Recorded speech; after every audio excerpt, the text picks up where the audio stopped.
Hello friends, reveal classes में आपका स्वागत है। फ्रेंड्स आज है 19 जुलाई 2023। इससे संबंधित हम करंट अफेयर्स पढ़ेंगे फ्रेंड्स। तो क्लास को स्टार्ट करने से पहले आप वीडियो को शेयर और सब्सक्राइब जरूर कर लें फ्रेंड्स। तो चलिए आज की क्लास को हम प्रारंभ करते हैं। आज की क्लास का हमारा पहला प्रश्न है फ्रेंड्स, हाल ही में भारत और किस देश ने 3 स्कॉर्पियन पनडुब्बी के निर्माण के लिए समझौता किया है फ्रेंड्स? तो इसका राइट आंसर हो जाएगा हमारा फ्रांस हो जाएगा दोस्तों इसका राइट आंसर। ये दोस्तों स्कॉर्पियन पनडुब्बी की ये इमेज है, आप देख सकते हैं। 3 स्कॉर्पियन पनडुब्बी के निर्माण के लिए फ्रांस और भारत के बीच में दोस्तों समझौता हुआ है। चलते हैं नेक्स्ट प्रश्न की ओर। नेक्स्ट प्रश्न है, हाल ही में किस राज्य में आयुष सेवाओं और अनुसंधान सुविधाओं का उद्घाटन किया गया है? तो फ्रेंड इसका राइट आंसर हो जाएगा ऑप्शन नंबर सी यानी गोवा में दोस्तों क्या हुआ है, गोवा राज्य में आयुष सेवाओं और अनुसंधान सुविधाओं का उद्घाटन किया गया है। यानी आयुष स्वास्थ्य सेवाएं और अनुसंधान सुविधा परंपरागत चिकित्सा को बढ़ावा देने की प्रधानमंत्री श्री नरेंद्र मोदी की परिकल्पना को साकार करती है। केंद्रीय आयुष मंत्रालय ने गोवा के रिबंद्रन में स्वास्थ्य देखभाल और आयुष अनुसंधान सुविधाओं के लिए आयुष स्वास्थ्य सेवाओं की स्थापना की है। फिर अब चलते हैं नेक्स्ट प्रश्न की ओर। नेक्स्ट प्रश्न हमारा है, हाल ही में किस देश ने बढ़ती खाद्य कीमतों से निपटने के लिए आपातकाल की घोषणा की है? तो दोस्तों बढ़ती खाद्य कीमतों से निपटने के लिए आपातकाल की घोषणा की है, वो कौन सा देश है? तो इसका राइट आंसर हो जाएगा फ्रेंड्स नाइजीरिया। यानी हाल ही में नाइजीरिया ने खाद्य की कीमतों के बढ़ने के मुद्दे से निपटने के लिए आपातकाल की घोषणा की है। नाइजीरिया के पास बढ़ती मुद्रा विनियमन और कमज़ोर अर्थव्यवस्था के कारण खाद्य कीमतें तेज़ी से बढ़ रही हैं, जिसमें आम आदमी को प्रभावित किया है। यानी जो खाद्य कीमतें बढ़ रही हैं उससे आम आदमी को प्रभावित किया है। आपातकाल के दौरान सरकार ने उचित मूल्य पर खाद्य वस्त्र और अन्य आवश्यक वस्त्र की आपूर्ति सुनिश्चित करने के लिए कठोर उपायों को लागू किया है। तो ये हमारा अगला प्रश्न था। अब देखते हैं नेक्स्ट प्रश्न की ओर। नेक्स्ट प्रश्न हमारा है, हाल ही में किस राज्य में गजा कोथा अभियान शुरू किया गया है? तो फ्रेंड्स गजा कोथा अभियान शुरू किया है असम राज्य में। तो इसका ऑप्शन नंबर ए हमारा बिल्कुल करेक्ट आंसर हो जाएगा, असम राज्य में दोस्तों। फ्रेंड हाल ही में असम राज्य में गजा कोथा अभियान की शुरुआत की गई। यह अभियान हाथी संरक्षण और उनकी संख्या वृद्धि को सुनिश्चित करने के लिए शुरू किया गया है। असम में हाथी पॉपुलेशन कम हो रही है फ्रेंड्स, और उनके संरक्षण के लिए कदम उठाने की आवश्यकता थी, इसीलिए गजा कोथा अभियान यहाँ पर शुरू किया गया है। इस अभियान के तहत सुरक्षित हाथी संरक्षण क्षेत्रों की स्थापना की जाएगी, उनकी संरक्षण, संग्रहण और शोध की गतिविधियों को प्रोत्साहन किया जाएगा फ्रेंड्स। तो ये हमारा प्रश्न था। अब नेक्स्ट प्रश्न देखते हैं, किस राज्य या केंद्र शासित प्रदेश ने टीचर इंटरफेस फॉर एक्सीलेंस यानी TIE कार्यक्रम शुरू करने के प्रस्ताव को मंजूरी दी है फ्रेंड्स? तो इसका राइट आंसर हो जाएगा राजस्थान ने दोस्तों यहाँ पर मंजूरी दी है। राइट आंसर हमारा हो जाएगा डी यानी राजस्थान। चलते हैं नेक्स्ट प्रश्न की ओर। नेक्स्ट प्रश्न है, भारत ने हाल ही में किस देश के साथ रुपये में व्यापार लेन देन शुरू किया है फ्रेंड्स? तो भारत ने अभी हाल ही में बांग्लादेश के साथ रुपयों में व्यापार के लिए दोस्तों साझा किया है। तो इसका राइट आंसर हो जाएगा ऑप्शन नंबर डी यानी फ्रेंड्स बांग्लादेश। नेक्स्ट प्रश्न देखते हैं, विलनिगस जिसने नाटो शिखर सम्मेलन की मेजबानी की थी, किस देश में स्थित है? तो इसका दोस्तों राइट आंसर हो जाएगा लिथुआनिया में दोस्तों ये स्थित है। यानी विलनिगस जिसने नाटो शिखर सम्मेलन की मेजबानी की थी वो कहाँ स्थित है, यानी कि देश में स्थित है? तो इसका राइट आंसर हो जाएगा ऑप्शन नंबर डी यानी लिथुआनिया में। चलते हैं नेक्स्ट प्रश्न की ओर। नेक्स्ट प्रश्न हमारा है, संयुक्त राष्ट्र के आंकड़ों के अनुसार भारत ने पिछले 15 वर्षों में कितने लोगों को गरीबी रेखा से बाहर निकाला है फ्रेंड्स? तो इसका राइट आंसर हो जाएगा 41.5 करोड़। 41.5 करोड़ लोगों को पिछले 15 वर्षों में भारत ने गरीबी रेखा से बाहर निकाला है। तो इसका राइट आंसर हो जाएगा ऑप्शन नंबर ए। अब चलते हैं नेक्स्ट प्रश्न की ओर। नेक्स्ट प्रश्न हमारा है, India rising memoir of a scientist नामक पुस्तक किसके द्वारा लिखी गई है? फ्रेंड्स ये पुस्तक लिखी गई है ये आप पुस्तक का यहाँ पर देख सकते हैं, India rising memory of A scientific, यानी ये लिखी गई है किसके द्वारा, यानी आर चिदम्बरम और सुरेश गंगोत्रा के द्वारा। तो ऑप्शन नंबर सी हमारा यहाँ पर बिल्कुल राइट आंसर हो जाएगा। अब चलते हैं नेक्स्ट प्रश्न की ओर। नेक्स्ट प्रश्न हमारा, इंडिया मोबाइल कांग्रेस यानी IMC का 7वां संस्करण का आयोजन कहाँ पर किया गया है फ्रेंड्स? तो इसका जो राइट आंसर हो जाएगा ऑप्शन नंबर डी, यानी नई दिल्ली में दोस्तों इसका 7वां संस्करण किया गया है।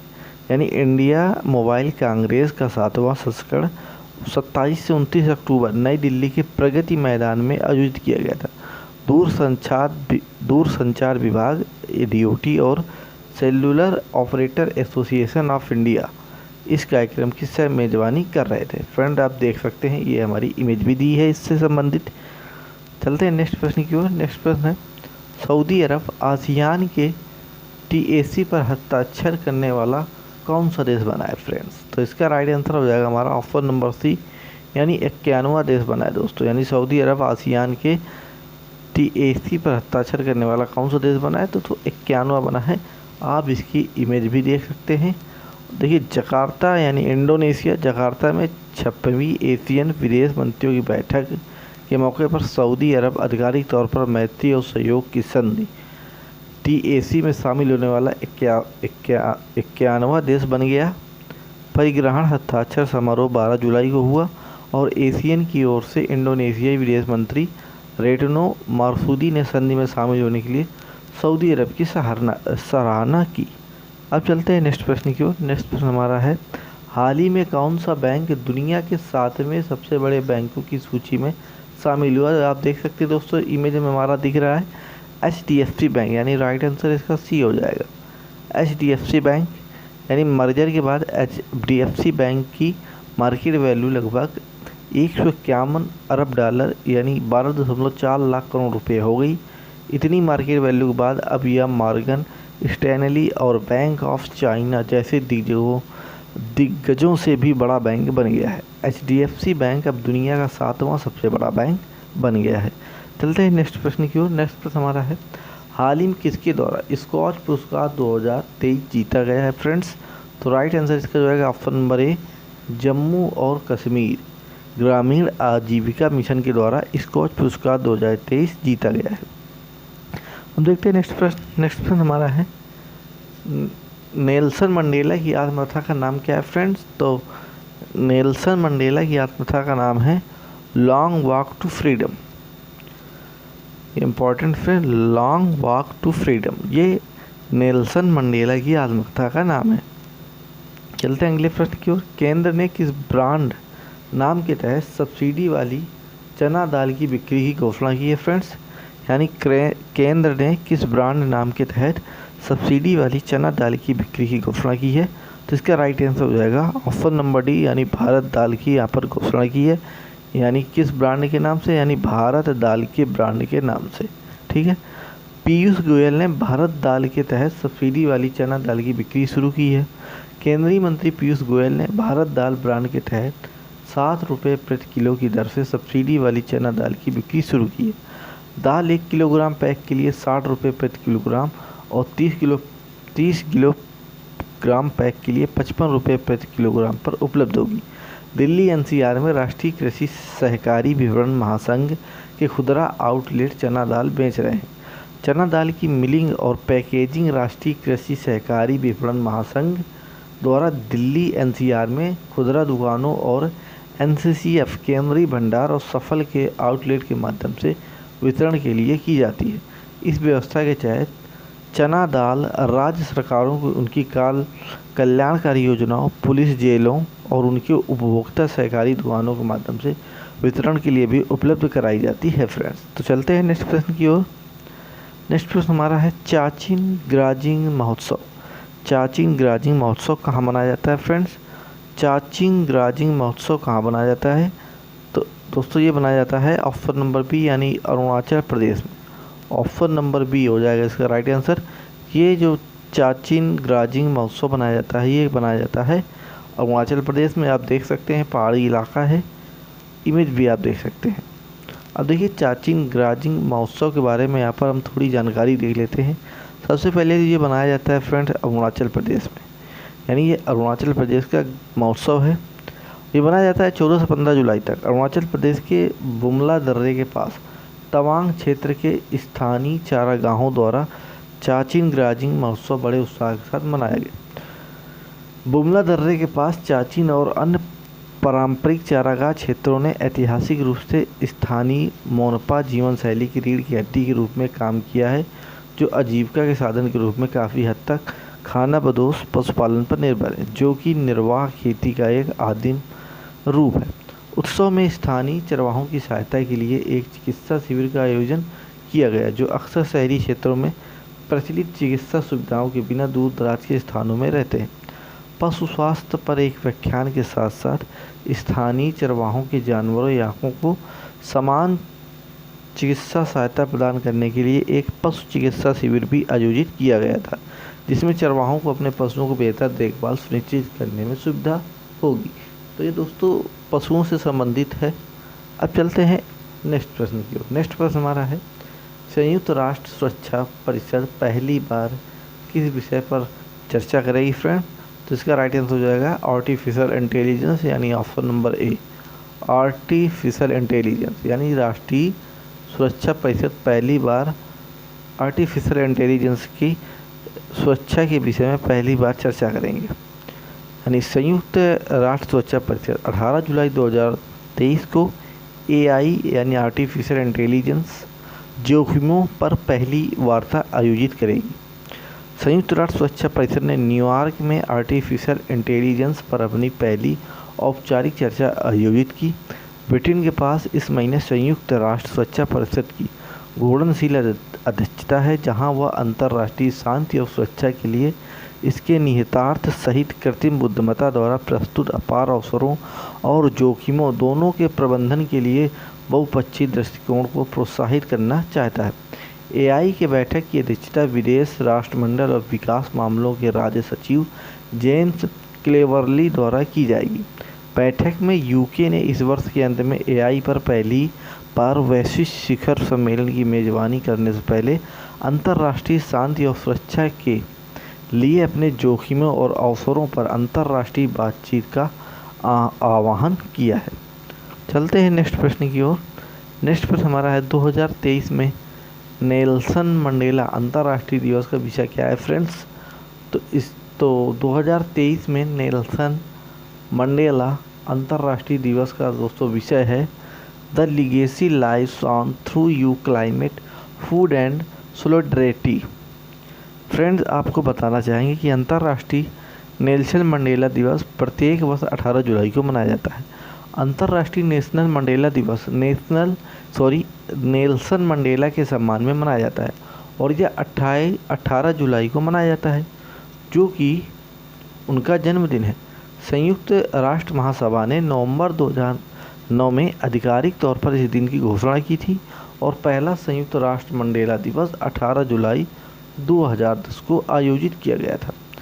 नेल्सन रोली मंडेला एक राजनीतिक नेता और परोपकारी व्यक्ति थे, जो उन्होंने 1994 और 1999 तक दक्षिण अफ्रीका के राष्ट्रपति भी रहे थे। नेल्सन मंडेला अंतर्राष्ट्रीय दिवस 2023 का विषय the legacy lives on through you climate food and solidarity है।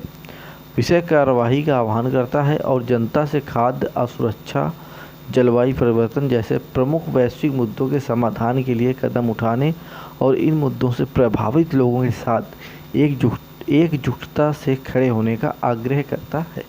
अब चलते हैं नेक्स्ट प्रश्न की ओर। नेक्स्ट प्रश्न हमारा है, TPSODI द्वारा पूर्णतः महिला मीटर परीक्षण प्रयोगशाला का उद्घाटन कहाँ किया गया है फ्रेंड? तो इसका राइट आंसर हो जाएगा हमारा उड़ीसा, यानी ऑप्शन नंबर ए हमारा यहाँ पर बिल्कुल करेक्ट आंसर होगा। यानी उड़ीसा में पूर्ण महिला मीटर परीक्षण प्रयोगशाला का उद्घाटन किया गया है फ्रेंड्स। अब चलते हैं नेक्स्ट प्रश्न की ओर। ऑस्ट्रेलिया के किस राज्य ने 2026 राष्ट्रमंडल के मेजबान के रूप में अपना नाम वापस ले लिया है? ऑस्ट्रेलिया के किस राज्य ने 2026 राष्ट्रमंडल के मेजबान के रूप में अपना नाम वापस ले लिया है? तो फ्रेंड इसका राइट आंसर हो जाएगा विक्टोरिया, यानी ऑप्शन नंबर सी। विक्टोरिया ने अपना नाम वापस ले लिया है। यानी ऑस्ट्रेलिया का जो विक्टोरिया राज्य है वो 2026 राष्ट्रमंडल की मेज़बानी से हट गया है फ्रेंड्स। अनुमानित लागत में कमी के कारण ऑस्ट्रेलिया का विक्टोरिया राज्य यानी 2026 राष्ट्रमंडल खेलों की मेज़बानी से हट गया है। सरकार ने शुरुआत में 5 क्षेत्रीय शहरों में खेलों का आयोजन करने के लिए 2.6 बिलियन ऑस्ट्रेलियाई डॉलर यानी डॉलर 1.8 बिलियन का बजट रखा था, लेकिन हाल के अनुमान के अनुसार संभावित लागत 7 बिलियन ऑस्ट्रेलियाई डॉलर यानी डॉलर 4.8 बिलियन तक पहुंच गई है। 2026 के खेल यानी 17 से 29 मार्च के लिए जिलोंग, बेडिगो, बैलरेट, गिप्सलैंड और शेपार्टन के क्षेत्रीय केंद्रों में निर्धारित किए गए थे। विक्टोरिया राज्य ने 2006 में मेलबर्न में राष्ट्रमंडल खेलों की मेज़बानी की थी। ऑस्ट्रेलिया में आयोजित सबसे हालिया संस्करण 2018 में गोल्ड कोस्ट क्वींसलैंड राज्य में हुआ था। गोल्ड कोस्ट दक्षिण पूर्व क्वींसलैंड बोली का हिस्सा था, जिसने 2021 में 2000 ओलंपिक के अधिकार प्रदान किए थे फ्रेंड्स। अब चलते हैं अगले प्रश्न की ओर। हाल ही में स्थापित पवन ऊर्जा क्षमता के मामले में कौन सा राज्य फ्रेंड्स शीर्ष पर पहुंच गया है? यानी स्थापित पवन ऊर्जा के क्षेत्र में जो राज्य दोस्तों शीर्ष पर पहुंच गया है उसका नाम है गुजरात। तो दोस्तों इस प्रश्न का राइट आंसर हो जाएगा ऑप्शन नंबर ए यानी गुजरात। आप इमेज देख सकते हैं कि ये हमारे क्या है स्थापित पवन ऊर्जा क्षमता वाले प्लांट है फ्रेंड्स। तो गुजरात स्थापित पवन ऊर्जा क्षमता में नंबर 1 राज्य बन गया है, जो लंबे समय से अग्रणी तमिलनाडु को दूसरे स्थान पर धकेल रहा है। 31 मई 2023 तक गुजरात की पवन ऊर्जा की कुल स्थापित क्षमता 10,416 मेगावाट थी, जबकि तमिलनाडु की पवन ऊर्जा क्षमता 10,125 मेगावाट थी। तो दोस्तों नंबर 1 पर गुजरात है और सेकंड नंबर पर है तमिलनाडु। अब चलते हैं नेक्स्ट प्रश्न की ओर। नेक्स्ट प्रश्न हमारा है उत्तराखंड की पहली वंदे भारत एक्सप्रेस किन 2 शहरों के बीच शुरू हुई? उत्तराखंड की पहली वंदे भारत एक्सप्रेस किन 2 शहरों के बीच शुरू हुई? तो इसका राइट आंसर हो जाएगा ऑप्शन नंबर डी यानी देहरादून और फ्रेंड्स नई दिल्ली के बीच में ये वंदे भारत एक्सप्रेस शुरू होगी। फ्रेंड दिल्ली देहरादून वंदे भारत ट्रेन बुधवार को छोड़कर बाकी सभी 6 दिन चलाई जाएगी, जो देहरादून से सुबह 7 बजे चलेगी और 11:45 बजे आनंद विहार टर्मिनल पहुंचेगी। इसके बाद शाम 5:50 में आनंद विहार से चलकर रात 10:35 बजे देहरादून पहुंचेगी। यानी 314 किलोमीटर का ये सफ़र वंदे भारत ट्रेन 4 घंटे 45 मिनट में तय कर लेगी। चलते हैं नेक्स्ट प्रश्न की ओर। हाल ही में DRDO द्वारा अग्नि प्राइम बैलिस्टिक मिसाइल का सफल परीक्षण कहाँ किया गया फ्रेंड? तो देखिए आप मिसाइल ले सकते हैं, ये हमारी नई मिसाइल है, अत्यधिक लैस है, अग्नि प्राइम बैलिस्टिक मिसाइल है। तो इसका परीक्षण सफलतापूर्वक किया गया है उड़ीसा, ऑप्शन नंबर डी में, यानी ऑप्शन नंबर 20 बी यानी उड़ीसा में दोस्तों इसका सफल परीक्षण किया गया है। चलते हैं नेक्स्ट प्रश्न की ओर। नेक्स्ट प्रश्न हमारा है हाल ही में डूबे हुए चीनी जहाज़ को बचाने के लिए किस देश की नौसेना ने P-81 विमान तैनात किया फ्रेंड्स? तो ये किया है भारत ने, यानी ऑप्शन नंबर बी हमारा करेक्ट हो जाएगा। यानी चीनी जहाज़ को बचाने के लिए भारत देश की नौसेना ने P-81 विमान तैनात किया। आप देख सकते हैं ये भारत ने विमान तैनात किया था। तैनात करने के बाद यहाँ पर देखते हैं बहुराष्ट्रीय खोज और बचाव अभियान में एक बड़ी सफलता में भारतीय नौसेना ने डूबे हुए चीनी मछली पकड़ने वाले जहाज़ लुपेंग युआन U-28 का पता लगा लिया है, जिसके बारे में कहा जाता है कि मंगलवार तड़के जब यह जहाज़ डूबा तो उसमें चालक दल के 39 सदस्य सवार थे। हिंद महासागर के मध्य में गहरे समुद्र में मछली पकड़ने वाला चीनी जहाज़ 17 इंडोनेशियाई और 5 फिलिपिनो ले जा रहा था। यह कथित तौर पर भारतीय प्रायद्वीप के दक्षिणी सिरे कन्याकुमारी से लगभग 1660 किलोमीटर दक्षिण में डूब गया था फ्रेंड। तो इसने पता लगा लिया था P-81 विमान ने। अब चलते हैं नेक्स्ट प्रश्न की ओर। नेक्स्ट प्रश्न हमारा है, भारत के सबसे बड़े स्काई वॉक पुल का उद्घाटन कहाँ हुआ है दोस्तों? तो स्काई वॉक का जो भारत का सबसे बड़ा स्काई वॉक पुल का उद्घाटन हुआ है वो हुआ है फ्रेंड्स तमिलनाडु में। कहाँ हुआ है? तमिलनाडु। तो यानी ऑप्शन नंबर बी हमारा यहाँ पर बिल्कुल करेक्ट आंसर हो जाएगा, तमिलनाडु में हुआ है। दोस्तों स्काई जो पुल का वो उद्घाटन हुआ है फ्रेंड्स, तो ये हमारा 570 मीटर लंबा है, यानी 570 मीटर लंबा है और 4.2 मीटर चौड़ा। यह sky walk bridge Mambalam railway station और टी नगर बस टर्मिनल को जोड़ता है। इस स्काई वॉक ब्रिज परियोजना के माध्यम से प्रतिदिन लगभग 1 लाख लोगों को द्वारा उपयोग करने की संभावना है फ्रेंड। चलते हैं नेक्स्ट प्रश्न की ओर। हाल ही में चक्रवात से प्रभावित किस देश के लिए भारत ने ऑपरेशन करुणा शुरू किया फ्रेंड्स? यानी हाल ही में चक्रवात से प्रभावित किस देश के लिए भारत ने ऑपरेशन करुणा शुरू किया है फ्रेंड्स? तो इसका हो जाएगा राइट आंसर म्यांमार। म्यांमार यानी म्यांमार के लिए दोस्तों भारत ने ऑपरेशन करुणा शुरू किया था। ये आप इमेज देख सकते हैं। India begins operation Karuna to my friend. भारत ने ऑपरेशन करुणा शुरू करके म्यांमार में चक्रवात मोचा से प्रभावित लोगों की सहायता करने की पहल की। 18 मई को 3 जहाज अर्थात भारतीय नौसेना के जहाज शिवालिक, कमोरता और सावित्री खाद्य आपूर्ति, टैट, आवश्यक दवाएं, पानी के पंप, पोर्टेबल जनरेटर, कपड़े और स्वच्छता वस्तुओं जैसी आपातकालीन राहत सामग्री के साथ यंगून पहुंचे फ्रेंड्स। तो ये ऑपरेशन करुणा था। चलते हैं नेक्स्ट प्रश्न की ओर। हाल ही में कहाँ का IGI एयरपोर्ट 4 रनवे वाला भारत का पहला एयरपोर्ट बन गया है?